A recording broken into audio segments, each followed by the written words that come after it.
जाओ रक्तबीज जाओ, भाग जाओ यहां से, क्योंकि तुम्हारा आज ये पलायन असुरों के साथ महाद्रोह है। किंतु ये तुम्हारा स्वभाव ही है। महान असुर सम्राट महिषासुर ने तुम्हें मंत्री बनाया और जब उनका विकट समय आया तुम उन्हें अकेला छोड़कर भाग गए। जो तुमने पूर्व में किया वही तुम आज भी कर रहे हो। रक्तबीज, तुम पर धिक्कार है। मुझे तो प्रतीत होता है कि तुम असुर ही नहीं हो। अवश्य तुम्हारी मां ने भी असुरों के साथ द्रोह किया होगा और अपने चरित्र को देवताओं के साथ कलंकित किया होगा, और तुम उस कलंक का परिणाम हो रक्तबीज।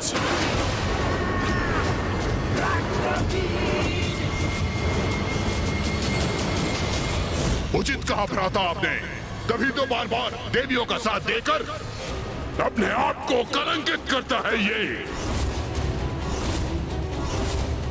सुना तुमने जो मेरे भ्राता ने कहा, वो कल सभी असुरों की जीवा पर होगा और सभी असुर यही कहेंगे कि तुम्हारी मां के ही कारण तुम्हारी निष्ठा देवताओं के प्रति है। कभी देवी कात्यायनी तो कभी देवी कौशिकी। इन देवियों के लिए अपने ही नायकों का परित्याग कर तुम भाग जाते हो। बस बस, इतना दुस्साहस कैसे कर लिया तुमने?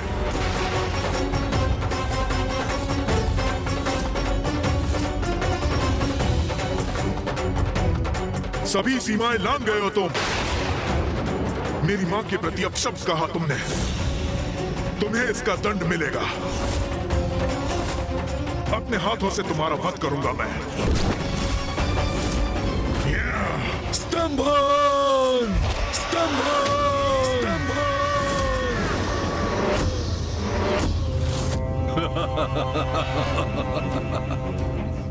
एक साधारण नारी से युद्ध करने में तुम्हारे प्राण सूख रहे हैं और मुझ जैसे असुर महानायक शुंभ से युद्ध करने के लिए तुम तत्पर हो।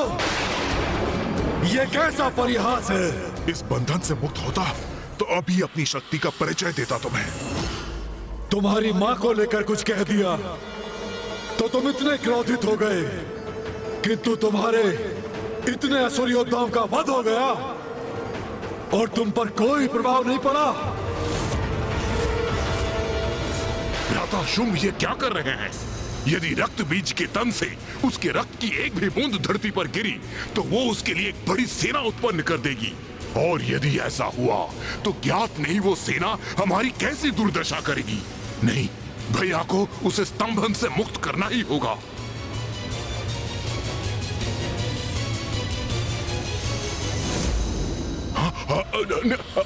रुकिए भैया, उसे स्तंभन से मुक्त कीजिए। ये युद्ध नहीं करना चाहता है तो इसे जाने दीजिए। क्यों अपनी शक्ति को व्यर्थ कर रहे हैं इस पर? उचित है निशुंभ, उचित है। मेरे स्तंभन से मुक्त हो जाओ।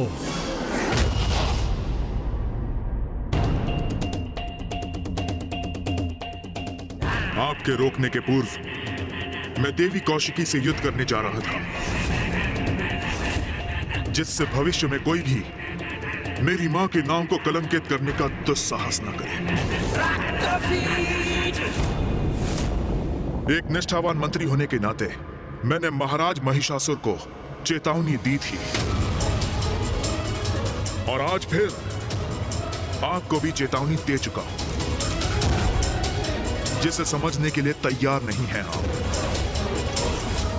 जो दुर्दशा धूम्रलोचन और चंडमुंड की हुई है, आज वही मेरी भी होगी, और उसका समस्त दोष आपका होगा।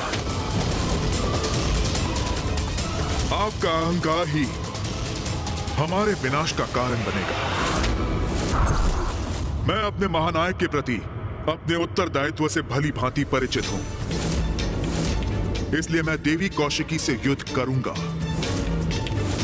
किंतु आज असुर महानायक ने मुझे मेरा स्थान दिखा दिया है। मेरी मां का अपमान कर बता दिया है मुझे कि उनकी दृष्टि में मेरा स्थान कितना निम्न है। जय हो, असुर महानायक की जय हो।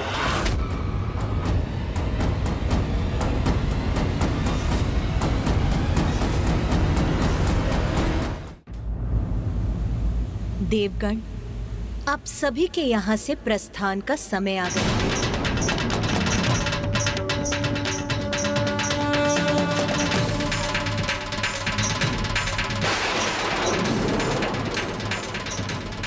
विंध्याचल पर्वत, वहीं स्थित है देवी कौशिकी।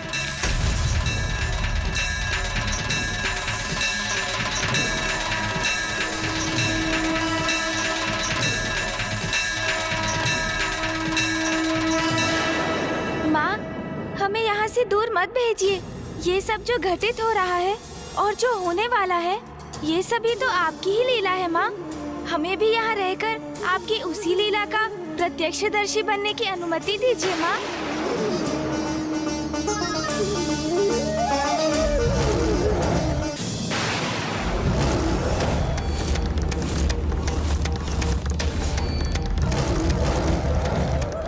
कौन है जो अपने काल से साक्षात्कार करने यहाँ आ रहा है?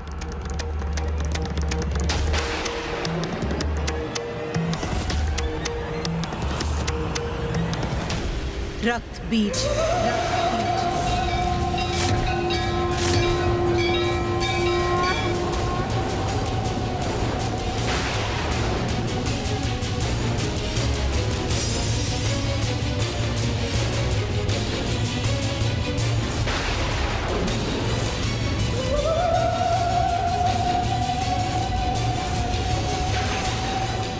जो भी है ये रक्त बीज, उसे माता तक कदापि नहीं पहुंचने दूंगी मैं।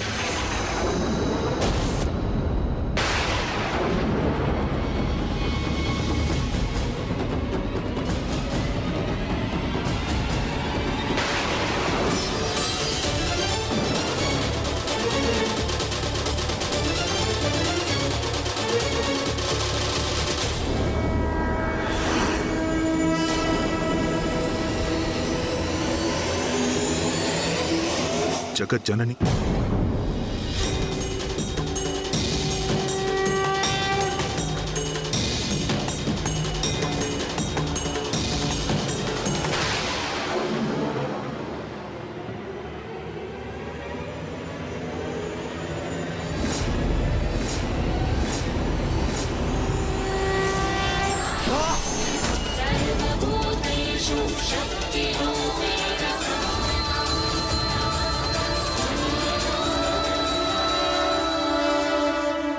मुझे ज्ञात है देवी, आप जगत जननी हैं।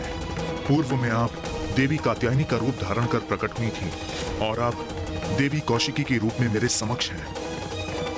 रक्त बीज, मुझे ज्ञात है अपने भीतर उमड़े अंतर्द्वंद के किस बवंडर से जूझ रहे हो तुम।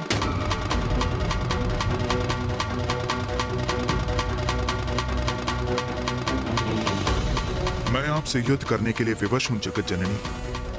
पूर्व में भी मैंने महाराज महिषासुर को चेतावनी देने का प्रयत्न किया था, किंतु मैं असफल हुआ और अब पुनः असुर महानायक शुंभ को आपकी शक्ति के प्रति सचेत करने में विफल हुआ हूं मैं। तब भी और अब भी जो उचित था वही करने का प्रयास किया मैंने, किंतु मेरा प्रयास व्यर्थ हुआ। मेरे अपने मुझे द्रोही कहकर दुत्कारने लगे, मेरी मां पे आक्षेप लगाकर उनका अपमान कर रहे हैं।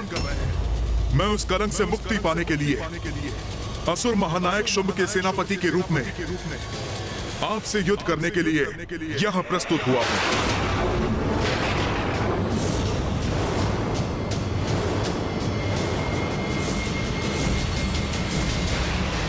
आप अपना दायित्व निभा रही हैं जगत जननी, और मैं भी अपना दायित्व निभाने यहां आया हूं। ज्ञात है मुझे अंततः आपके हाथों मृत्यु होगी मेरी।